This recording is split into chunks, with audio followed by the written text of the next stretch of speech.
Hey guys, how's it going? It's Danconia and welcome back to the Overwatch League Roundup. Stage 2, Week 2 results. So here we are, we have our Week 2 results in, and it's been an interesting week for certain teams. There have been some really good games on show, and some not so good games, shall we say. It's been a fairly easy week for the top teams, I would say, but one team almost got a fright until their opponent basically threw. But let's start off with the games that happened on Friday, and the first of these was the Paris Eternal going up against the Florida Mayhem. So, Paris Eternal, they've been kind of doing fairly well this stage, compared to the end of their previous stage where they did kind of fall off a bit. Florida Mayhem are a mess, and that's putting it nicely, I think. Yeah, 3-1 to the Paris Eternal. I'm kind of surprised that Florida took a map, in all fairness, but Paris are on a resurgence after their poor form from last stage. Moving on after that, we had another whitewash. This was New York Excelsior taking on the Washington Justice. So this was a 4-0 for New York Excelsior. I don't think anyone saw it going any other way. Yeah, enough said. Then we had the Vancouver Titans taking on the Seoul Dynasty. This was a rematch of the semi-finals of last stage. Again, it goes pretty similarly. Vancouver Titans win this 3-1. It's not a whitewash like it was in the playoffs, but Vancouver's still looking very good as ever. Can anyone stop Vancouver is my question. Right now, Vancouver and Excelsior. Will someone stop them before they meet each other in Stage 4? Is my question right now. Then, the last on Friday was Toronto Defiant taking on the Philadelphia Fusion. This surprised me somewhat, because Philadelphia Fusion win this one 3-1. Toronto look out of sorts this stage so far. They really do.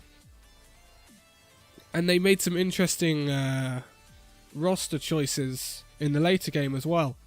So, Toronto are in a weird place right now, and they need to kind of turn around form, because if they wanted stage playoffs, these two matches this week are matches they needed to win, and they lost to Philadelphia Fusion starting off the week.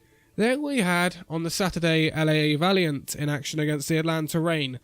Now, Atlanta Reign still haven't recovered from losing to Fran, and it shows. And I did put this down as a win for Valiant, and indeed they do. Valiant win this one 3-2 and get on the board for the first time this season. And thank goodness, because I tell you what, we now have every single team with a win on the board. Even Washington, Florida and Valiant have wins on the board now, which is fantastic. We are not going to get a season like last season where we had a team with 0 wins. It's really nice to see.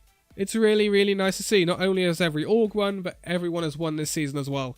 So, big congratulations to the Valiant for getting on the board. Atlanta Reign. Ah, boy. It's kind of a week you needed to 2-0, and you didn't. Still some stuff to work out for Atlanta and Daco. Does he still exist? Hello? Daco? Are you there? Anyway, moving on. Boston Uprising taking on the Hangzhou Spark. This surprised me. So, Boston Uprising have been doing decently the past few games. They have gone on a run of 3 games where they'd reverse swept their opponents. This time, however, it doesn't go in their favour. So Boston Uprising lose 3-2 to the Hangzhou Spark. This is actually a really big win for the Hangzhou Spark. I think they needed this sort of clutch win here. Boston are looking to push for stage playoffs, and if Hangzhou can beat these sorts of teams, then you're looking at Hangzhou bouncing back after a really bad end to last stage, when they looked really good at the start of stage 1. I really want to see Hangzhou Spark do well, and I hope this is a platform for them to improve. Next up, we have the Guangzhou Charge taking on the San Francisco Shock. Again, I don't think anyone is surprised by the result here. It's 4-0 to San Francisco Shock. Guangzhou Charge continue their map losing streak. Next up is the Chengdu Hunters taking on the Shanghai Dragons. Remember that Shanghai Dragons team that was winless in Season 1? Well, they've gone and beaten the Chengdu Hunters this time. It's 3-1 to the Shanghai Dragons, and this one really did surprise me, because I thought Chengdu were going to look really strong this stage. being the meta it is. But Shanghai kind of walked up to him and said, nah, you're not doing that. Stop it. This is a big win for Shanghai, and although they're not doing quite as well as I thought they would right now, I think they're still developing somewhat, and I think we're still waiting to see what the Shanghai Dragons' full potential is right now. So, big win for Shanghai. Chengdu, it's not a massive loss. You're still well in contention for stage playoffs, and I would love to see it. I would love to see Chengdu in the stage playoffs. Moving on after that, we had another rematch of our season finale of last year, our grand final. And the start of this season, it is the London Spitfire taking on the Philadelphia Fusion. Now, if you remember back to Stage 1, this was a 3-1 in favour of Philadelphia. London weren't very happy about that, and have decided to match it 1-1 now. London Spitfire win this 2-1. But the interesting thing is, London look much better than they did. Much better. Even on 3-3, which most of this game was played on. It was clear that Gesture was outclassing Sado on Winston, but obviously, as London's problem always is, once it switches back to the Reinhardt battle, which we saw a lot on Li Zhang, I believe they played, it went and swung in favour of Sado, because Sado was the better Reinhardt compared to Gesture. But it heavily... What tipped this match into London's favour was the Zarya battle. Prophet, in the early stages, especially the first two maps of the game, outclassed Carpe on Zarya completely. Prophet is an incredible player. I don't think anyone can disagree with that. His consistency, even when London has been doing very badly, and his enormous hero pool, is frankly ridiculous, and there are not many players like it. So London get a big win, and I've kind of put a gauntlet down for London now, because if they can beat Fusion, that is one of their toughest opponents this stage. So we really could see London going unbeaten this stage, which would be a massive turnaround after stage 1. Moving on, we have the Vancouver Titans taking on the Houston Outlaws. The Houston Outlaws in action for the first time this stage, and they do really quite well early on against Vancouver. They bring out a DPS heavy comp with Linksu and Widow, and we know how good Linksu's Widowmaker is. And they do pretty well. And then they decide on Iconwald that they're going to match the 3-3 brought out by Vancouver. Oh dear. I think we all know that anyone who's going to match Vancouver 3-3 right now are probably going to lose. Because Vancouver are possibly the best 3-3 team in the world. There are only two teams I think that can compete with Vancouver's 3-3 right now. That is New York Excelsior and Runaway. And, well, Runaway aren't going to be playing Vancouver Titans anytime soon. So, I tell you what, that Vancouver Excelsior match in Stage 4, if we're still in the same meta, could be, it might well be an absolute blockbuster. I hope it is. Moving on, another team we haven't seen this stage is the Dallas Fuel. They took on Toronto Defiance.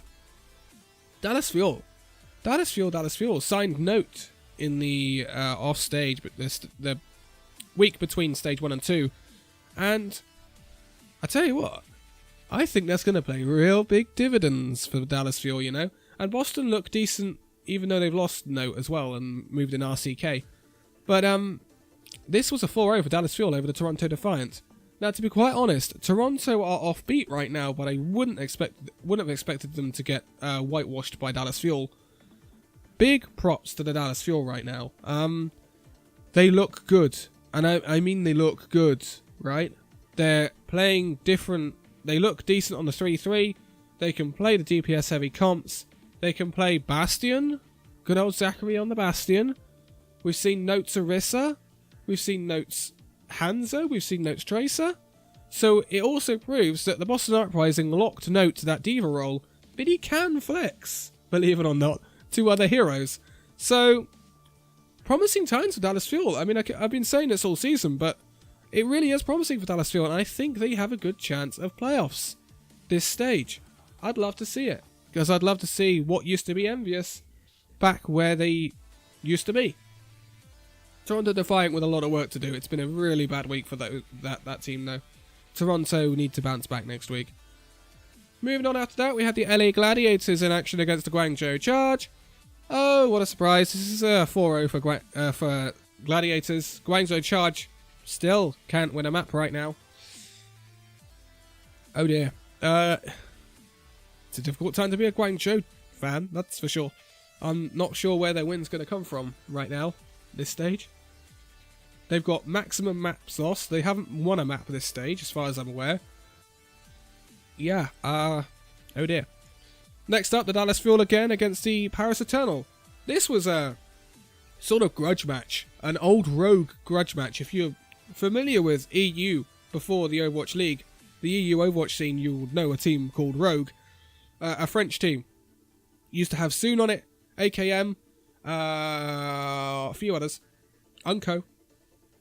And obviously, let's pitted them against each other. Dallas Fuel versus Paris. And I tell you what, I made him my award for most improved player last stage, but AKM is still improving. And it's really, really good to see. AKM is doing so well right now. And alongside these other players that Dallas have brought in, they may look nothing like Envious looked like. I mean, there's no Seagull, there's no Coco, there's no Harry Hook or people like that. But it's working for Dallas, right? And whatever works for Dallas is good, in my opinion. So, well done to the Dallas Fuel. And Paris, I wouldn't be too worried about that. Dallas Fuel are a really good team right now, so I think Paris will bounce back from that fairly well in the next fixtures.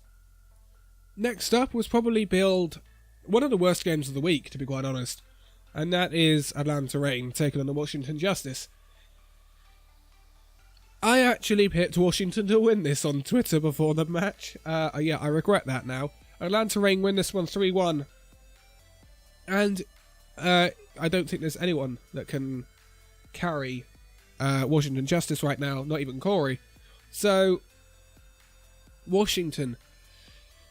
The only Washington win that Washington have got this season is the win over Florida. I honestly think we're looking at our bottom two, Washington and Florida right now. I think Florida, honestly, if they don't improve things, yes, they're going through a transition, but if this transition for Florida doesn't work, I think they'll be the bottom place team, because I see Washington kind of grabbing the odd win here and there, especially if Washington have to come up against the Guangzhou Charge. Difficult to say, but yeah, Washington is just still not there.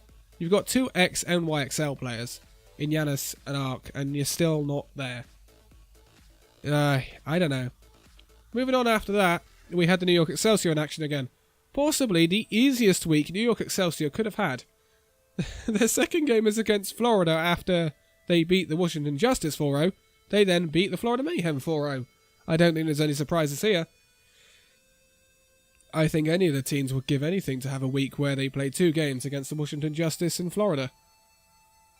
Couldn't get too much easier for New York Excelsior, and I think they actually have two games against Atlanta this stage as well, which, again, New York, Vancouver, Shock, London, really, really good fixture list for them this stage, so this is adding to the fact that we might see multiple teams go unbeaten this stage.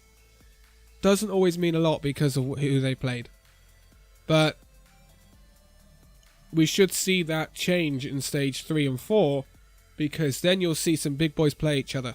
London will have to play Vancouver. New York will have to play Vancouver.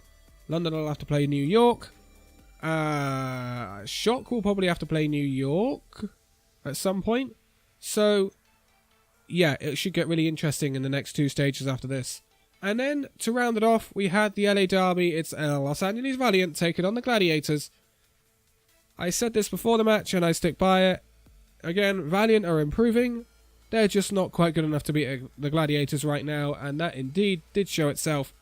Gladiators win this 2-1. It's very close, but again, Valiant, you're improving. Give it a few more weeks, and I think we'll see Valiant slowly make some headway up the league, especially as they have Washington Justice next week. And if they lose that, well, oh dear. But moving on from that, we should have a look at our standings. Our standings in the stage are as follows. We have two 4-0 teams, that is the New York Excelsior and the Los Angeles Gladiators. New York Excelsior are top on map differential by an absolute country mile right now. We have three teams on a 3-0 record. In third, we have the San Francisco Shurk, who haven't lost a map and haven't tied a map. They have got a perfect record right now. We have the fourth place team, which is Vancouver Titans. They've lost 2 maps, so they have a +8 record. And then fifth, we have the London Spitfire on a +6 differential, putting them fifth. Sixth, we have the Dallas Fuel, who are yet to lose yet, but they've only played 2 games, so that puts them sixth. Chengdu Hunters remain in 7th, even though they lost this week to the Shanghai Dragons. In 8th, we have the Boston Uprising. 9th, we have the Paris Eternal. 10th, we have the Philadelphia Fusion. 11th, we have the Hangzhou Spark. 12th, we have the Houston Outlaws. 13th, we have the Shanghai Dragons. 14th, we have the Los Angeles Valiant. 15th, we have Seoul, who are yet to win. 16th, we have Atlanta Reign. 17th, we have the Toronto Defiant. And the 3 teams on 0 and 4. In 18th, we have the Florida Mayhem. 19th, Washington Justice. And 20th, Guangzhou Charge, with still no map wins on the board this stage. That translates into a league standing of, guess what, New York Excelsior top with 11 wins and no losses. And then Vancouver Titans with no losses but 10 wins in second because they played 1 less game. San Francisco Shock are in third with a 7-3 record. Los Angeles Gladiators fourth with a 7-4 record. Gladiators really have shot up this stage. Big time. Gladiators doing really well. Dallas Fuel in fifth with a 6-3 record. Remember, they played a lot less games than some of the teams around them. Philadelphia Fusion in 6th with a 7-4 record. They played 11 games. Oh, teams are coming up behind you, Philadelphia. 7th, we have the Boston Uprising with a 6-4 record on the same record. In 8th, we have the London Spitfire with a worse map differential. In 9th, we have the Toronto Defiant. Again, they've played 11 games, so there's people breathing down your necks. And funnily enough, for the Toronto Defiant, they've won 22, lost 22, and tied 2. So it's all 2s for Toronto Defiant. In 10th, we have the Chengdu Hunters on a 5-5 record. In 11th, we have Atlanta Reign on a 5-6 record. Slipping down that league. You know. In 11th, we have the Seoul Dynasty, or joint 11th with Atlanta Reign, I should say, in 12th technically. We have the Seoul Dynasty with a 4-5 record. They've only played 9 games though. They have the same record as the Hangzhou Spark, who were joint 13th with Paris Eternal, who are on a 5-6 record. In 15th, we have the Houston Outlaws. Again, they've only played 8 games this stage, Houston Outlaws, so they could push up the league depending on their fixture list. In 16th, we have the Shanghai Dragons on a 4-6 record. In 17th, we have the Guangzhou Charge on a 3-8 record. They have plummeted since stage 1. In 18th, we have the Los Angeles Valiant off the bottom of the league on a 1-9 record, and the 2 teams on a 1-10 record. Take a wild guess. 19th, Washington Justice. 20th, Florida Mayhem.